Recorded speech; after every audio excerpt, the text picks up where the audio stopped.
we're going to really spend the time going over the Senate budget highlights, the Senate version of the budget that just passed. And folks on our staff are going to be walking us through various parts of that Senate budget. So looking forward to hearing some more details from them. And then Fawn is going to also provide us with a legislative update, maybe related to some other items that have been before the General Assembly.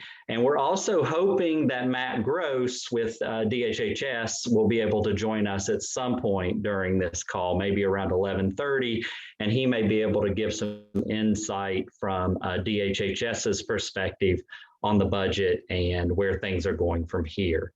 And of course, we'll allow some time for announcements and then adjourn. So once again, thanks for joining us, and I am going to turn it over to Fawn. All right, thank you, Adam. This is my graphic about the budget. And first, these are Tiffany's niece and nephew, and y'all may remember them from a budget presentation earlier this year that she did, or a legislative presentation. So they're just going to help guide us through our discussion of the budget. And you can see my headline on the budget, the Senate budget that passed this morning. It's not all terrible, not all of it. So that's my editorial commentary for the moment. But just big picture for a second, the Senate introduced their proposed budget. I think it was Monday. Ran through some committees this week. There were a few amendments, passed it on second reading yesterday and third reading this morning. So Senate's done with their part. And now that that's done, the House will get to work. And what we've heard from House budget folks is that they're going to be filing their proposed budget after their 4th of July holiday. So we should see that in mid-July. And what they're trying to do is get a budget passed by the end of July. Now, is this going to be a budget that the governor is willing to sign? I think that's the question of the day. Right now, the Senate budget, yeah, it's not looking good. But just a few highlights here. Like I said, it's not all terrible, but kind of big picture, you know, we've got $5.5 something billion of American Rescue Plan money that they can be allocating in this budget separately in different places. And there's, you know, historic amounts of money just sitting in reserves and held over from past years.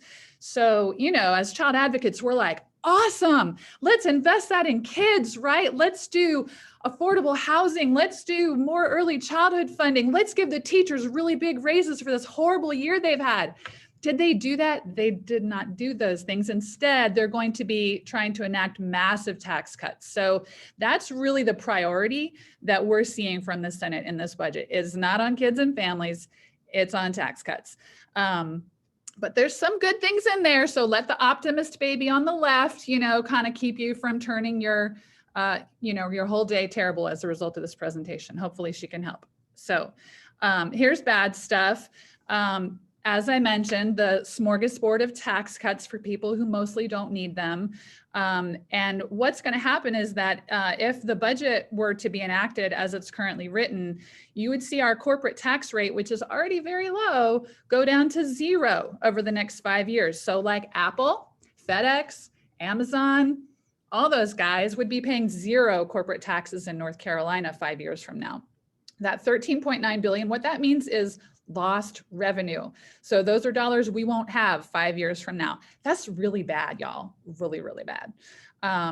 Okay, so next thing that's bad, no Medicaid expansion. I'm not surprised, but I'm bummed out anyway. And then, you know, just kind of some framing on it for the last item is using ARP money. You're going to see a lot of one-time spending in here. Some of it, I mean, most of it, right? Necessary. We need infrastructure upgrades. We need to give people bonuses. Good idea. But we're not seeing sustainable improvement for kids, even though we have the money, right? Like there's all this money in reserves, but we're not seeing those kinds of longer term investments. Like I said, instead, you're going to see declining revenues in the future if this budget were to be the one that is enacted. So that's kind of the bad stuff that we wanted to share. There's other bad stuff too, but we don't need to get into all the bad things at the moment. there are some good things in here, and you don't want to I don't want to paint the world's gloomiest picture, because there's good stuff, and this baby wants you to remember that. One good thing that's going to happen is Medicaid coverage, extending Medicaid coverage for 12 months postpartum. So we got, if you were here a few weeks ago when Senator Bergen was on the call and Cindy McMillan, they talked about how important it is that women who get pregnancy Medicaid don't lose it 60 days after having the baby. And what this budget will do is use state dollars to pay to extend that Medicaid coverage for 12 months postpartum. Another place where you're going to see Medicaid coverage extended is for parents of children who go into foster care. So as long as those parents are either in a treatment program or following a court-ordered reunification plan, they're going to be able to retain their Medicaid coverage while their kids are in foster care. And that is just so important for family reunification. So those are two really good things in this budget. Also, there's some money in there to increase foster care rates over the next 2 years. So that's good too. And I want to highlight that as we're talking about things that are positive. So that is some quick, last thing. If y'all have been to New England, you know what a lobster roll is, right? It sounds really good. It's not as good as it sounds. And there are some things in the budget that are kind of like a lobster roll. So 1,000 more innovations waiver slots. It's really good for 1,000 people. That is really good, but there's still going to be 14,000 people left on that wait list. So why are we cutting taxes? And then there's a pre-K rate increase, which sounds great, right? But it's a teeny little increase for pre-K slots. So just 6% over 2 years. So, sounds good. And you're going to see it, when budget writers are talking about the budget in their headlines, like, oh, we did good things. These are some of the good things we did, but they're kind of a lobster roll. So, it's like mostly mayonnaise, not enough lobster. So that is my high level overview of the budget. And I have mostly exhausted my knowledge of the budget at this point, but I'm going to get some folks to help me out here who are paying closer attention to some of the details. First, Elizabeth Byrum is going to join us to talk about some early childhood stuff. Vikki Crouse is going to jump in to talk about some environmental health stuff. And then when Matt Gross, we hope, joins the call around 11:30, he will be able to answer your questions about HHS items in this budget. That is what I have to say. Elizabeth, can I hand this to you, ma'am? Absolutely, if you'll advance the slide. Thank you so much. Good morning, everyone. Good to be with you all. I will run through a couple highlights with early childhood, both with the general fund as well as some of the ARP dollars that we saw appropriated in this proposed budget. Again, sort of a mixed bag, though I would say just a few good things, but want to call attention to those. We were excited to see an additional investment in Smart Start. So it would be $15 million each year for the next 2 years. It is non-recurring, so sort of what Fawn was mentioning, there's a lot of one-time investment, which we're not so excited about, but glad to see Smart Start, who's had a flat rate for many, many years, get that additional funding. And I'll go ahead and note that this also, it's one of the few areas that we saw some of the Leandro court-ordered funding be implemented. So there was sort of a requirement from that court order to invest and increase investment in Smart Start. Moving along, we saw really nothing about subsidy rate increases for childcare at large. So the next item does, reiterate that modest pre-K rate increase, 6% over 2 years. The governor was proposing 16%, so that gives you a sense on how it's a little quite different than what we were hoping for. But for the rest of childcare, private centers, nonprofit centers, those that are not participating within pre-K, we saw no rate increases. And so for those that have been following, we have really been working hard on House Bill 574, which would really help increase those rates, bring it to a floor so that we're really reducing inequities. So we were disappointed to not see any language about that.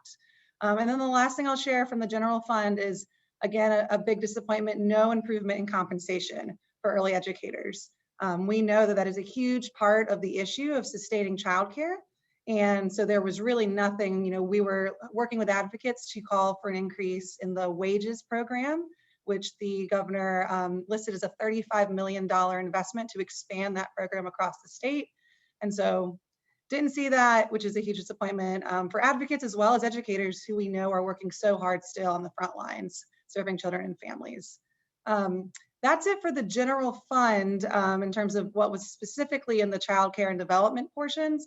A couple other things to note, there was some additional funding through the community college system for their child care grant program, which is really providing financial assistance for students who are in community college who have children who need child care. So that was an increase of $1.5 million for that program. And then a couple other things I'll share, just moving us now to sort of the second bucket, which is the American Rescue Plan dollars. We did see recommendations for that bucket of money in this bill. Two different areas. One, the governor had actually recommended $300 million from that state fiscal recovery. Those are the flexible dollars the state received from the American Rescue Plan for early childhood. In the Senate's proposal, we saw a $20 million appropriation, using that for startup grants and capital grants for NC pre-K and childcare centers. So it seems flexible, maybe not as much as we would like to see. It'll be interesting to see kind of how that continues and how that might show up in the House's version as well. And then the last thing is the CCDBG, Child Care Development Block Grant supplemental money. So that is sort of a designated pot of ARP dollars. And the recommendations for that money from the Senate are really heavily focused on extending childcare subsidy assistance to the wait list. We've got a wait list of about 15,000 families who are waiting to receive support to access childcare. That is a huge priority for that bucket of money. It's $503 million. Another highlight of that is that it did allow for retention bonuses for childcare workforce. And so back in March, we saw a restriction on using that federal money for bonuses for the teachers that are working so hard every day. So it's great to see that there's some more flexibility in maybe bringing those bonuses back. That's really all I have. The last thing I'll mention, just again to tie us up with Leandra, I know that's high on a lot of advocates' minds and on our list of moving things forward. We really just saw sort of that Smart Start investment and then the rate increase for NC Pre-K as the only two areas that were addressed. And there are many more in the court-ordered plan that unfortunately were not included in the Senate's budget. So that's all I've got for early childhood. It's always hard to keep track of the different buckets of funding. So if you've got other follow-up questions, I'm happy to take.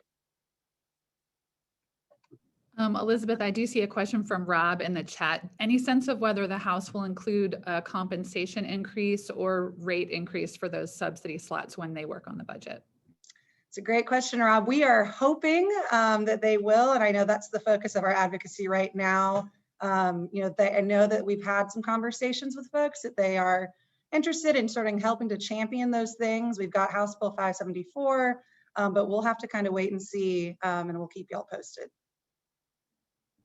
And if we do have Matt join us, I think that's a good question we could ask Matt as well. I believe we have Vikki on the line. Vikki, do you want to jump in and talk about some good news for environmental health for a second? Yes. Always happy to share some good news. So we can go on to the next slide. And this is actually all in the bucket of American Rescue Plan funds. So a few weeks ago, we had talked to you all about the governor's proposal. And in recent history, we just have not seen this big of an investment in lead. And so included in this is also funding for asbestos testing and mitigation. So essentially, the budget proposal included this American Rescue Plan funding of $150 million, which is $10 million less than what the governor proposed. But y'all, when we're talking about that many millions, like I don't really know the difference. So we're confident that this would be suffice, or this would be enough to cover testing and mitigation for lead and asbestos testing. And so this would be for public schools and child care centers. And you all know that currently in North Carolina, child care centers are already required to test their water for lead and to take action when elevated levels are found. Recently, from what we're seeing with the testing that's been going on, is that approximately 1 in 10 child care centers is finding at least one tap exceeding that 15 part per billion level. And so that is what we were talking about, and it is one-time funding, but we are really excited to see it, and our advocacy is going to be focused on making sure that stays intact throughout negotiations. And so yeah, that's just some good news to share. Thanks so much, Vikki. And I want to point out, sort of on that scale of 150 million, with I believe it was just under $1 million grant from the EPA, we were able to see every licensed child care center in the state get their first round of lead testing paid for because of the really innovative testing method that North Carolina is using, that sort of citizen science approach. And that's the approach that is preferred, I think, for this work. So we're, I think, in a better position than many other states to jump on this funding and really go a long way with it. That's right.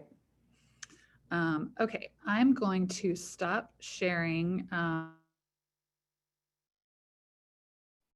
You muted yourself, Fawn. Thanks, Adam. Trying to think and talk at the same time is always challenging for me. I am going to jump into our legislative update for this week and just talk about some bills that we've seen.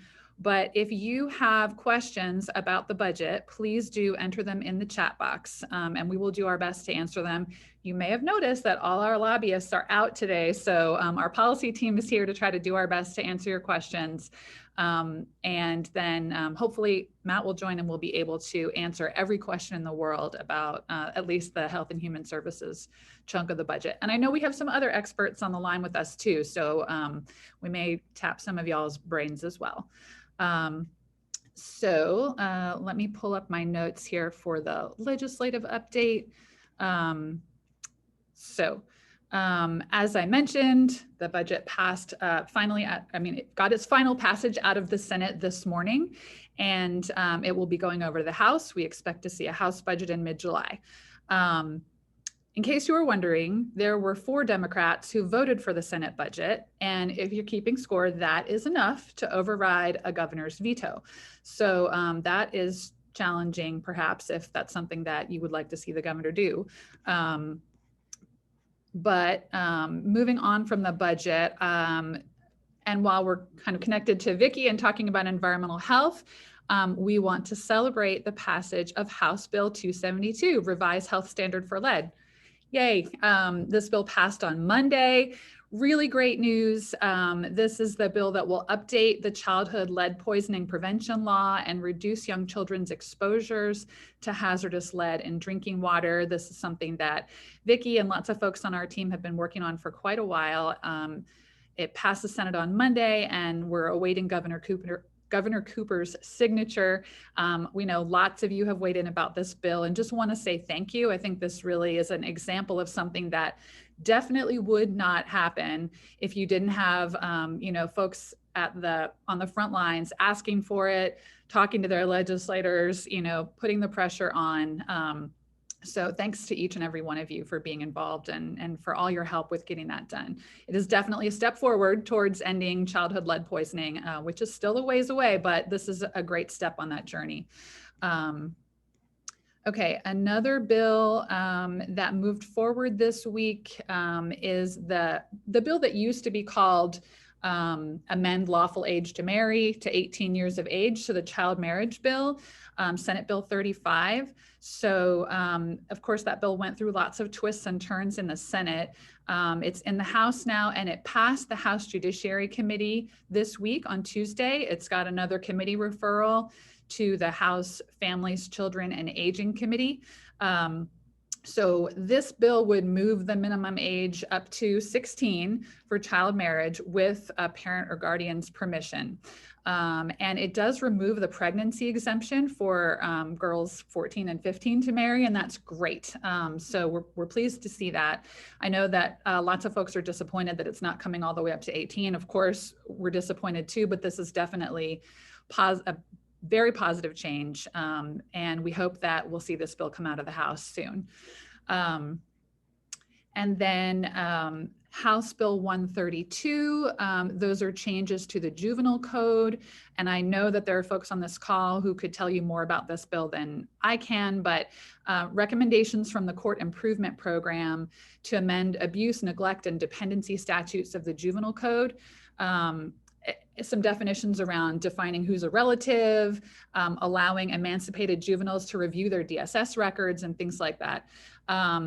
Also some efforts around keeping siblings together.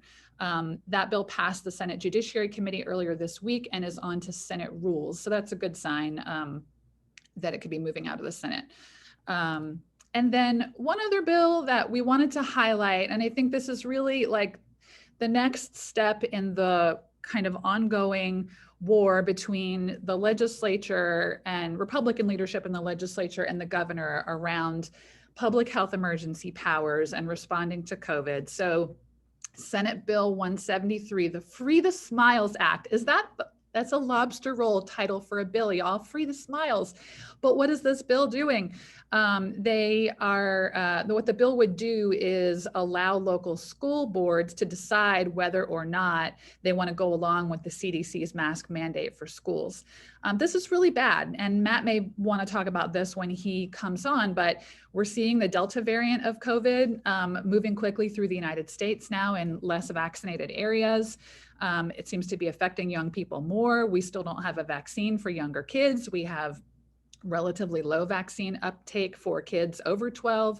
So what this bill would do is for school boards who want to continue to keep a mask mandate, those school boards would have to take an affirmative vote by August 1st and every month thereafter under this legislation. So you wouldn't be able to have a mask mandate anymore unless your school board actually voted to have one. And there are, I think, quite a few school boards in the state that would say, oh, take the masks off, the pandemic's over, which we know is not true. And we're really concerned about how it is spreading among younger people.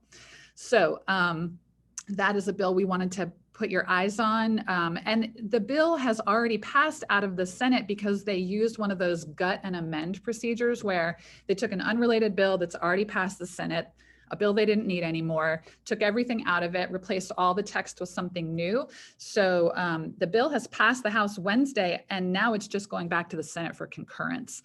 So it is definitely on the fast track. So that's something that we hope that the governor will veto or at least take a very hard look at. So those are the state legislative updates from me. I do want to mention a couple of federal things. This week was Child Tax Credit Awareness Day. Who's excited about the child tax credit? Raise your hand. I'm really excited.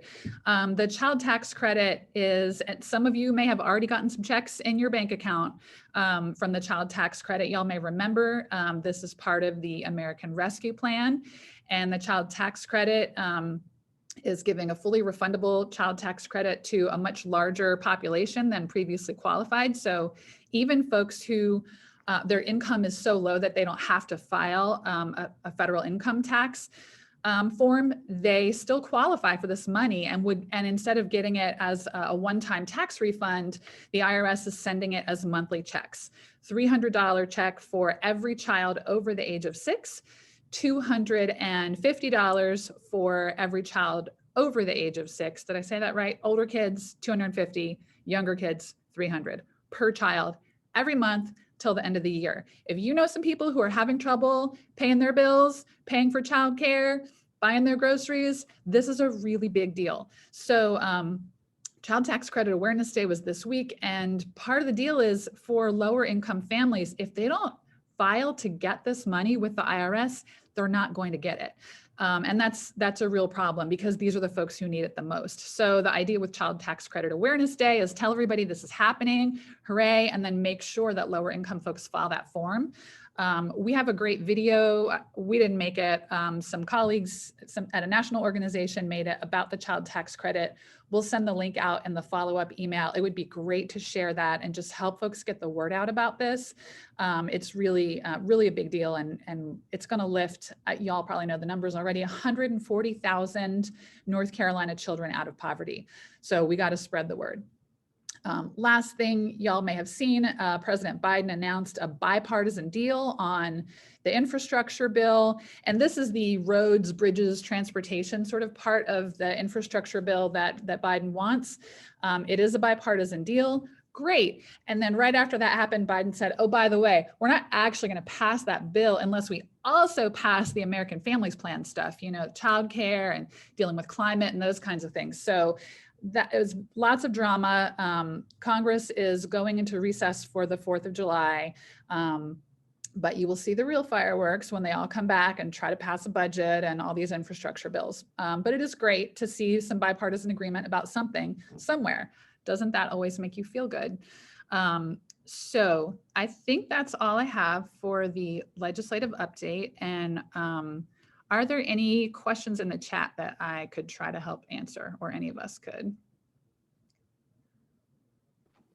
Frank asked if there was any updates on raise the age bill, raising the minimum age. And I answered not that I'm aware of, unless anybody else has any information on that. I haven't seen anything about that either. Yeah, I mean, we're still hopeful that, you know, an amended version of that raising the minimum age bill will pass. And, you know, it's our understanding from other advocates and legislators that that's probable for that to happen, but hasn't moved anywhere recently. And I see a question from Philip Belcher about House Bill 574 and what's going on with that. And Elizabeth answered already that we're working on trying to get that into the House version of the budget. And I know we have, oh, and Greg also shared, thank you, Greg, so much. CDC has extended the eviction moratorium until the end of July. And that really is good news because, as we know, it's been really slow going getting these rent and mortgage eviction prevention funds out the door. So that will really help, I think. So thanks, Greg, for sharing that. I think we have Matt Gross on the line. So Matt, can we call on you to jump in for a second? How are you? Have you had a wonderful week at the legislature? I mean, we did cap it off with this unanimous confirmation of Dave Richard as our next Medicaid director in the Senate today. So that was nice, 34-0. It does need to go to the House. I think we're going to try to hopefully get that through the House pretty quickly, particularly with the launch of managed care happening next Thursday. It would be nice to clear the deck on that one. I'll say in that same vein, our bill that we've needed for some other policy changes for the launch of managed care also cleared the Senate today and is on its way to the governor. That's Senate Bill 594. It came back for concurrence vote. So happy to see that. But both of those things moved this morning.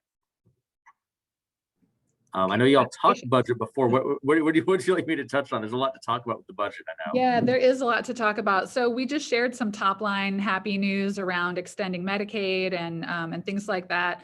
But we really didn't dive too much. So if you want to give a quick sort of overview of like stuff that you are happy about in the Senate budget and maybe some things that you want to try to see fixed in the House budget, I think that would be awesome. Yeah, so it's an interesting time. There's so much opportunity right now with all of the revenue that's in the state. I think the Senate budget definitely has some nice things in it, but I really, when I look at the Senate budget and I compare it to the governor's budget and I look at the fiscal outlook for the state, I kind of define it as a budget of missed opportunity. I wouldn't call it a terrible budget, but there's a lot more that can be done, and I hope we'll continue to get to work on that through the process. And I think that's why you still saw a lot of votes against it, because we know that there's an opportunity to do more. So I'll sort of kind of run through some of our big areas. I mean, obviously the biggest one being misses the opportunity to draw down another $1.7 billion worth of federal funds to do Medicaid expansion, which would stabilize our rural hospitals, strengthen our behavioral health system. I don't think anybody expected to see that at this stage of the budget process, but something that I continue to press on because it's important, and I hope others will continue to press on and hope that will continue to be a part of the conversation going forward. Well, it made some investments in early childhood. Most of the early childhood investments were done with the federal money that came in. I think it really missed an opportunity to put some important state investments in early childhood. I'll touch on a few. One being NC Pre-K. So they did a 2% provider rate increase. That's the first provider rate increase for NC Pre-K in a decade. The governor's budget included a 16% provider rate increase, and that's really important. That's how you not only can handle the rising operating costs for NC pre-K, it's how you recruit and retain qualified teachers, particularly in those private childcare settings where we know it's really hard to recruit and retain teachers. In 2019, there were 25 counties that had a waiting list that turned down new pre-K slots. And that really is a sign of the low rate for the program is becoming a big hindrance to expanding access to the program. So I would love to see the House add in the proposal to really take a big swing at increasing those provider pre-K rates. Another thing that was a missed opportunity, I think, in the Senate budget is to expand the wages program. And we had a proposal to expand the wages program. This is a salary supplement for childcare teachers. You get more depending on your education level, and it really ties to longevity. We want to make that statewide. And with all this talk about the need to expand the early educator pipeline and the support from both chambers for Senate Bill 570, where we can use some of the one-time money for initial recruitment bonuses, you really need this long-term solution. And there's such an opportunity here to fund wages that I hope will be considered going forward. I think it's great that SMART starts getting $15 million. We think it'd be better for them to get recurring money like we had in our budget. So I'd love to see that potentially get looked at to switch that from non-recurring to recurring. We had money for a $10 million expansion of early intervention services. We know that system really could use some support. Hope that will get more consideration over in the House. There's some Medicaid budget issues we need to work on. Some of the things they did with the budget doesn't really fully fund the rebates quite to where it needs to be. I think there's some interest in continuing to work on that. They did put a lot of money towards the Medicaid risk reserve, which is nice to have that pot to dip into if needed, but would rather just fund the program fully on the front end. But I think there's some interest in working on that. As you mentioned, expanding the postpartum benefits to a year is certainly, I'd say, a baby step in the right direction. It's better than what we have today. That being said, I still open with expansion because we know that if you want to really have healthy babies and healthy moms, healthcare starts before a woman becomes pregnant, and it doesn't end even a year after postpartum. So while that is certainly better than what we have today, and I don't want to, that is a good thing, I'd like for us to do a great thing. So I think step in the right direction, but I think particularly with the unique opportunity to draw down an additional $1.7 billion on top of what we would have for expansion, that's something that should be revisited. Looking through some of the other things in here, we had some office expansions that I think would have been really nice to have seen. So I think, again, looking at Medicaid, good news, they funded the Healthy Opportunity pilots, which is great. We're very excited about the Healthy Opportunities work as we go into managed care. They didn't fund our Office of Healthy Opportunities to help do some of the statewide coordination for not only the pilots, but across the state with the PHPs and with NC Care 360. So we'd love to see that get some consideration in the House. We also wanted to do a pretty sizable expansion of the Office of Health Equity, formerly known as the Office of Minority Health. We all have always known this has been a challenge, and we've seen it. COVID shined a light on that. We think there's so much opportunity to really address health equity. Well, there's a fair amount of one-time federal funding to do work in that space. We'd love to really get some recurring state funding to build out and strengthen that office, not only to lead the work that we can do with the ARPA money, but continue to make this a bigger priority in the state.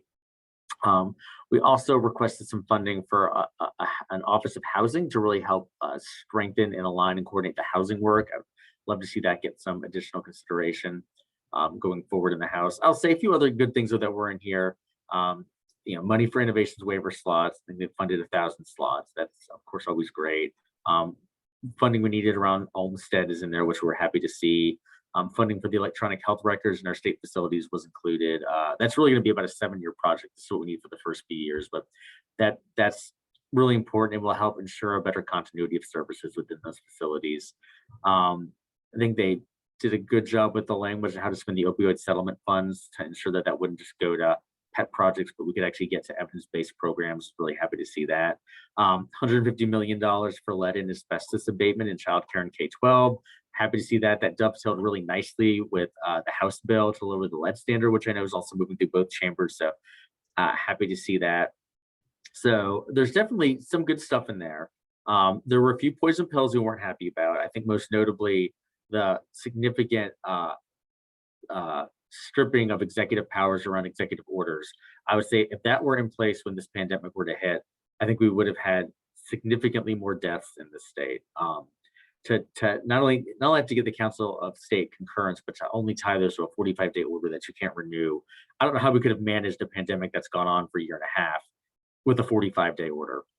So would like to see that language come out. But again, I think there are some bad things like that in there, but for the most part, it's more about what's not in there than what's in there.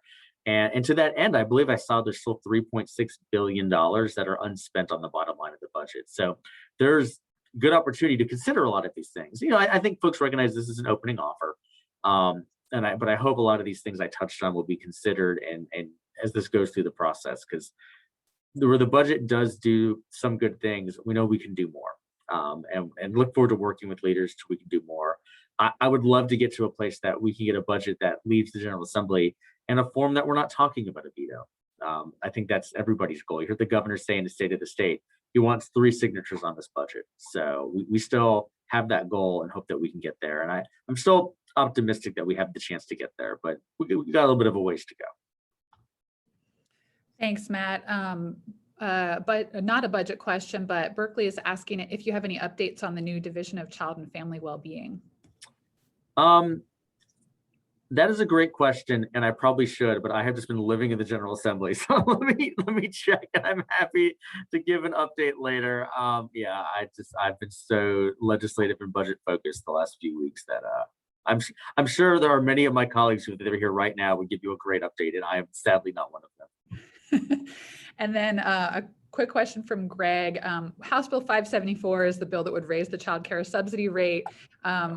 Do you have any prognostication about whether the House might address that in their budget? I think it was certainly promising that they took up the bill and considered it in committee. I hope that they'll take that up in their budget. I do think they are a little hamstrung in that because they pre-agreed to this spending number, which we see now leaves $3.6 billion in the bottom line. I don't know how much more flexibility the House is going to have from a spending standpoint than what the Senate did. So I hope they will do that. I think it's certainly a great step in the right direction for what we need to do to strengthen the system and have services available for children. But I don't know. And certainly it's something that we would have on the list of things we'd like to see the House include as they go forward with their process. Which I don't know if you touched on earlier, but we're thinking the House. It's going to be a little. I always tell folks when one chamber passes a budget, circle 3 weeks out on your calendar, and that's usually when the next one's going to come out. It's going to be a little slower this time, probably. They're taking the week of July 4th off, and then that's setting them into kind of a unique place where a lot of the members are going to be gone the last week in July for the ALEC conference. So they're either going to have to run the budget likely that week of July 19th, or if they can't pull that off, they're going to probably have to wait all the way till the week of August 2nd. So we'll see how it shakes out. But I think from a budget timing with the House standpoint, you're either looking at the 19th, which I think would be very doable if it weren't for the week of the July 4th off. But therefore then kicking it to August because of the ALEC conference. That's my guess. That's nothing formal, but just looking at the calendar and things they have coming up, I think that's what we're looking at for timing for the House budget.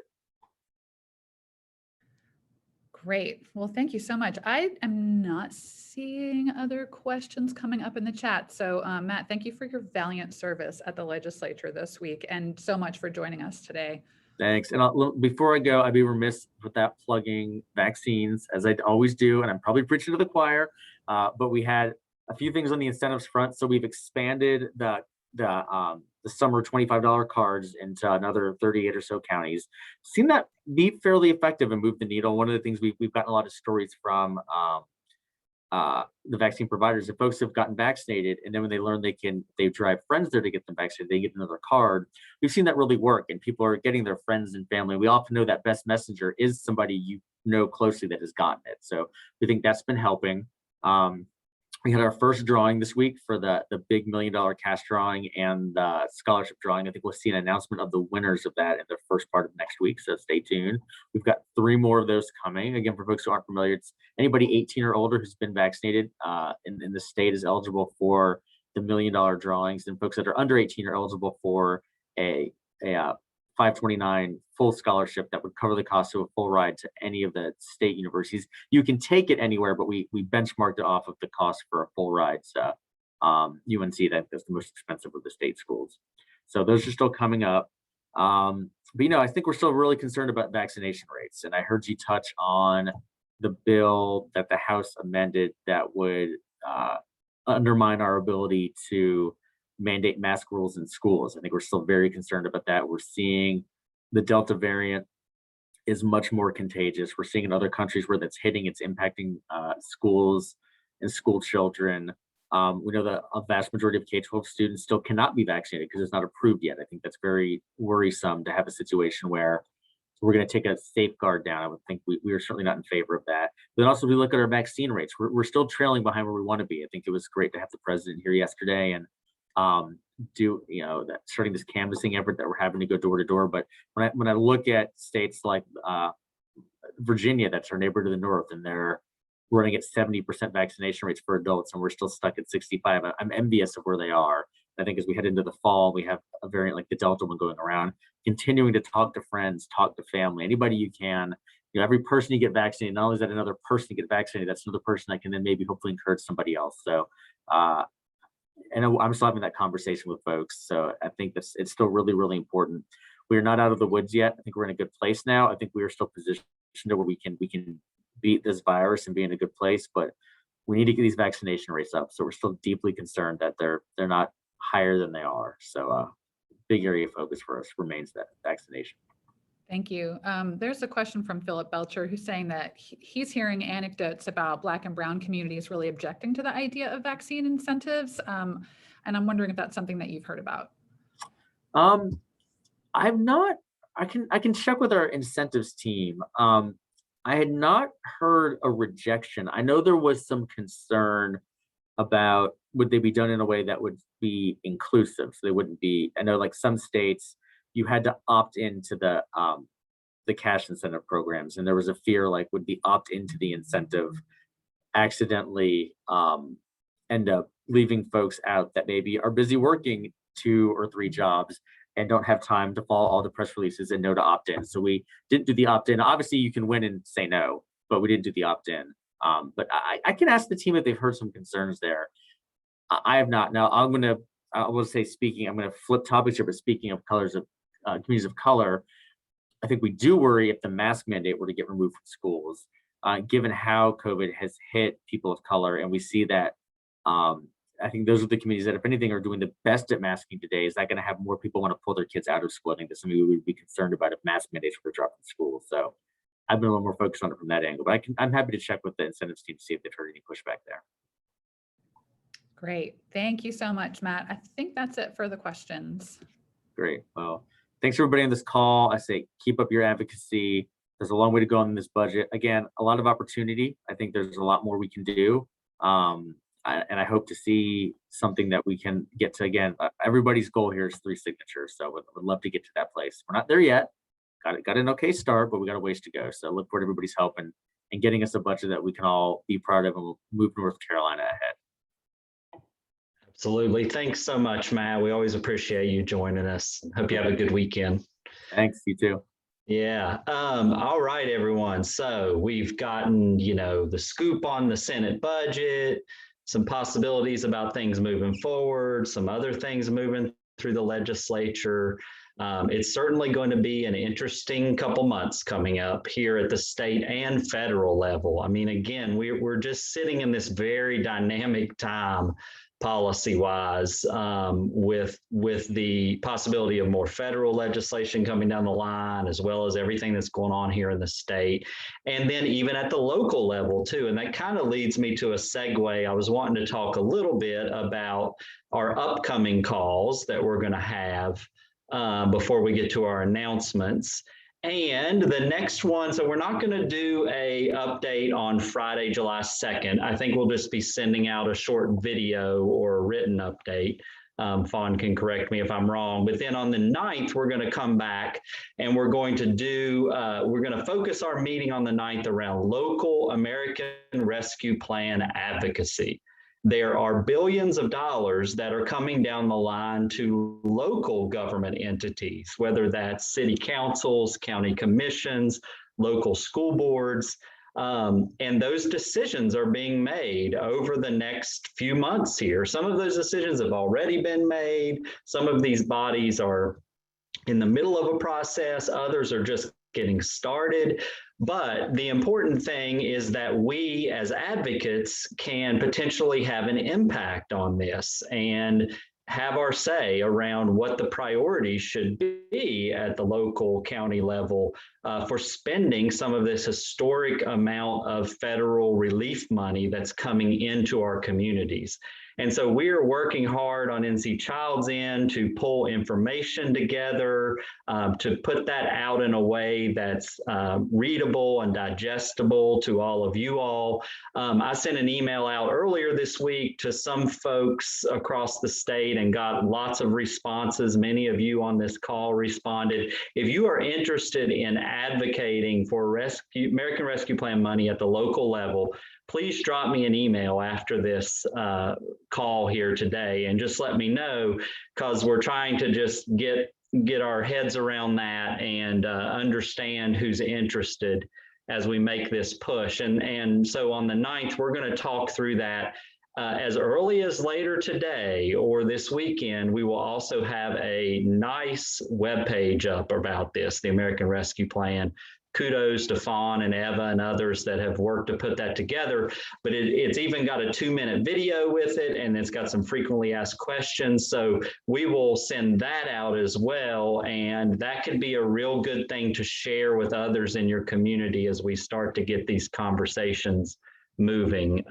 It's really a historic opportunity to potentially do more for children and families at the local level. So we got that going on. And then as we move through the rest of the summer, we've been talking, we've done a lot of these, obviously, weekly updates and delved pretty deep into various topics. I think we're going to scale back a little bit just, to focus pretty exclusively on kind of what's happened in the legislature during the past week as a way to shorten these down a little bit, especially as we move through the summer months and folks are on vacation and doing this and that. We don't want to miss important things, and we'll continue to update everyone on that. But we'll probably be having fewer guest speakers to delve deeply on topics, I guess, over the next couple months is the point in saying that. However, we encourage you all, provide us feedback, let us know what you think's working or can be improved, all that good stuff, because we want to make these obviously work for all of you all. Is there anything else NC Child folks want to add before we just ask for announcements? All right. Does anybody have any announcements they'd like to share?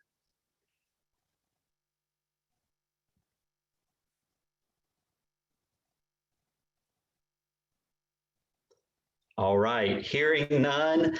Again, this recording will be available. We'll be emailing it out later today, and we appreciate everybody joining us. Hope you have a wonderful weekend, and we'll talk to you soon.